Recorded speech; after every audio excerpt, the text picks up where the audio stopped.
فرمایا حضرت عثمان ہرمنی رضی اللہ تعالیٰ عنہ جو حضرت خواجہ حاجدان خواجہ غریب النواز کے پیر و مرشد ہیں، عثمان ہرمنی رضی اللہ تعالیٰ عنہ، آپ کو خدا کے بارگاہ سے الہام ہوا، الہامی طور پر آپ کو پتہ چلا، آپ کو بتایا گیا کہ آپ کے سلسلے کے اندر ایک شخص پیدا ہوگا۔ کسے بتایا گیا؟ حضرت عثمان ہرمنی رضی اللہ تعالیٰ کہ آپ کے سلسلے کے اندر، یہ سلسلہ کیا اس کے اندر ایک شخص پیدا ہوگا جس کا وجود محسوس پورے سلسلے کے لیے نجات کا باعث ہوگا، جس کا وجود اقدس پورے سلسلے کے لیے اول فرد سے لے کر آخری فرد تک اس انسان کا وجود نجات کا باعث ہوگا، سبحان اللہ، اور اس شخص کی اور اس پر ایک استغراقی کیفیت طاری ہوگی۔ یہ بتایا گیا کہ اس فرد پر ایک وقت کے اندر ایک استغراقی خاص قسم کی کیفیت طاری ہوگی۔ اس کیفیت کے اندر اس سے اپنے تمام سلسلے کے اندر داخل ہونے والوں کے لیے دعا منگوانی ہے، دعا کروانی ہے۔ تمام سلسلے کے لیے جو اس سلسلے کے اندر لوگ داخل ہوں گے، ان کی حسن خاتمہ کے لیے، ان کی نجات کی اخروی کے لیے، ان کے رضائے الہی حاصل کرنے کے لیے اس شخص سے دعا کروانی ہے، اور اس کی دعا کے سب کے اللہ تعالیٰ پورے سلسلے پر کرم فرمائے گا۔ آپ کو اس شخص کی استغراقی کیفیت کی علامات بتا دی گئی۔ اس شخص پر ایک وقت کے اندر ایک خاص قسم کی کیفیت طاری ہوگی، اس کی یہ علامات ہیں۔ تو چنانچہ یہ الہام پا کر، یہ خبر پا کر حضرت عثمان ہرمنی پوری زندگی اس شخص کی تلاش میں رہے، اپنے مریدین کے اندر، اپنے متوسلین کے اندر، اپنے دوستوں کے اندر اسے تلاش کرتے رہے، لیکن آپ کو آخری وقت تک وہ شخص نظر نہ آیا۔ ایسی کیفیت والا انسان آپ کو نہ مل سکا۔ چنانچہ آپ نے آخری وقت کے اندر اپنے خلیفہ اعظم حضرت خواجہ حاجدان خواجہ غریب النواز کو وصیت فرمائی کہ ہمیں خدا کی بارگاہ سے یہ وصیت ہے، ایسی کیفیت کا انسان، اس پر یہ کیفیت طاری ہو، اگر آپ کو اپنی زندگی کے اندر ایسا انسان نظر آ جائے، اس سے تمام سلسلے کے لیے دعا کروانا۔ چنانچہ پیر و مرشد سے یہ وصیت پا کر خواجہ حاجدان خواجہ غریب النواز ساری زندگی اس شخص کی تلاش میں رہے، لیکن زندگی کے آخری لمحات تک وہ شخص آپ کو اپنی زندگی کے اندر نظر نہ آیا۔ چنانچہ آپ جاتے ہوئے دنیا سے رخصت ہوتے ہی آپ اپنے خلیفہ اعظم قطب الدین بختیار کاکا کی وصیت فرماتے ہیں کہ اگر تمہیں اپنی زندگی کے اندر ایسا شخص مل جائے، اس سے تمام سلسلے کے لیے، سلسلے کی نجات کے لیے دعا کروانا۔ قطب الدین بختیار کاکا رضی اللہ تعالیٰ عنہ تمام زندگی اس کی تلاش میں رہے، لیکن وہ در ناجات انہیں نظر نہ آ سکا۔ بلاخر جاتے جاتے وصیت کر گئے، باب جنت کے حامل بابا فرید گنجی شکر رضی اللہ جن کا ٹھکانہ پاک پتن کے اندر ہے۔ پاک پتن کہتے ہیں نا، پاک پتن، اس جگہ کا نام پاک پتن نہیں تھا، اس کا نام تھا جودن، جودن کہتے ہیں۔ پاک پتن نام بھی بعد میں مہاراج وجود میں آیا۔ یہ نام آپ کے اس شہر کو، آپ کے ساتھ رکھنے والے انسانوں نے دیا جو آپ سے محبت کرتے تھے، جنہیں آپ کی بارگاہ سے روحانی فیض ملا تھا۔ حضرت بابا فرید گنجی شکر نے لا تعداد مغربی پنجاب کے لا تعداد ہندوؤں کو کلمہ حق پڑھایا۔ بے شمار ہندو آپ کے رس چکرس پر بیعت ہو کر اسلام کے نور سے منور ہوئی۔ راجپوت، ایوانا، سیال، جنگ، بہت ساری قومیں، ہندو کی قومیں، انہوں نے آپ کے حق پر کو دیکھا. یہ اللہ والے ہیں نا, ان کی نگاہ کے اندر اللہ نے پتہ نہیں کیا رکھ دیا ہے. ان کا ڈائریکٹ خدا کے ساتھ تعلق ہوتا ہے.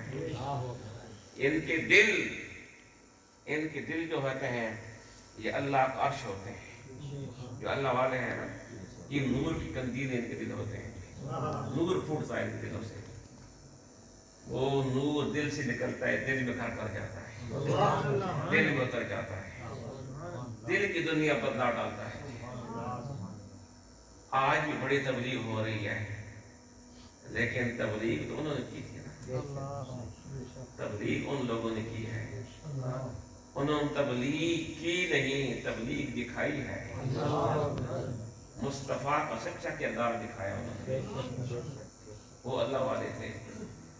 تو آپ کے شہر کا نام تھا اجودن, لیکن اللہ کی بھٹکی ہوئی مخلوق, گناہوں سے چور مخلوق, دل ان کے کفر سے بھرے ہوئے تھے. جب انہیں بابا کا سہارا ملا, بابا کا در ملا, ان کے دلوں کے درد دور ہوئے, دلوں کو سکون ملا, دلوں کو راحت نصیب ہوئی, آنکھوں کو نور ملا. ان کی زبان سے بے ساختہ نکلا, بابا تیرا یہ در, یہ اجودن نہیں, یہ تو پاک پتن ہے.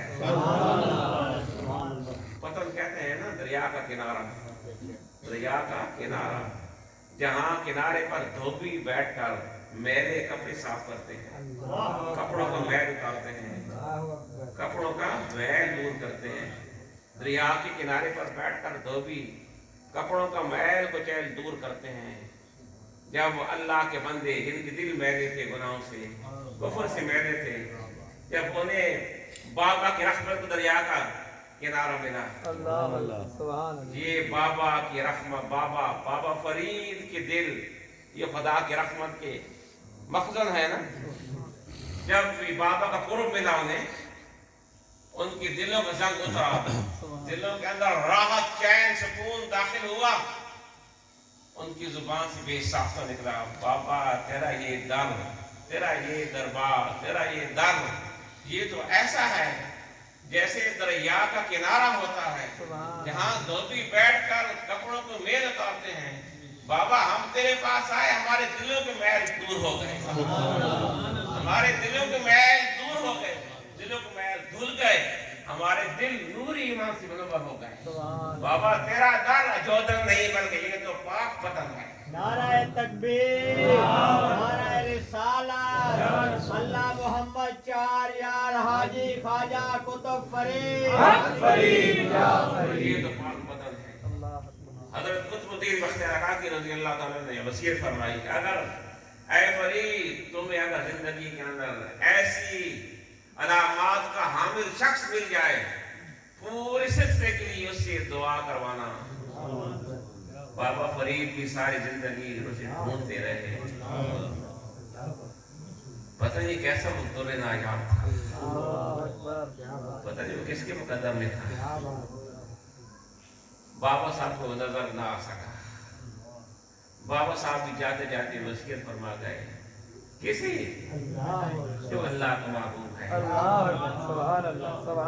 ہمیں دو محبوب مل گئے, ایک دنیا محبوب سبحانی کہتی ہے, دوسرے کو دنیا محبوب الہی کہتی ہے. ہم بڑے خوش نصیب ہیں, ہمیں اللہ کے دو محبوب مل گئے ہیں. بابا صاحب بھی جاتے جاتے اپنے خلیفہ اعظم نظام الدین محبوب الہی کو وصیت فرما گئے, اے نظام اگر تجھے ایسی کیفیت کا انسان زندگی کے اندر مل جائے, پورے سلسلے کے لیے اس سے دعا کروانا. حضرت نظام الدین محبوب الہی اس کی تلاش میں رہے, تلاش میں رہے, تلاش کرتے کرتے ایک دن کیا دیکھا, تالاب کا کنارہ ہے, دلی کی سرزمین ہے, حوض کا کنارہ ہے. آپ کے خلیفہ اعظم حضرت نصیر الدین چراغ دہلوی رضی اللہ تعالیٰ عنہ تالاب کے کنارے پر اپنے دونوں پاؤں تالاب کے پانی میں ڈبا کر بیٹھے ہیں, اور ان پر وہی کیفیت, وہی علامات,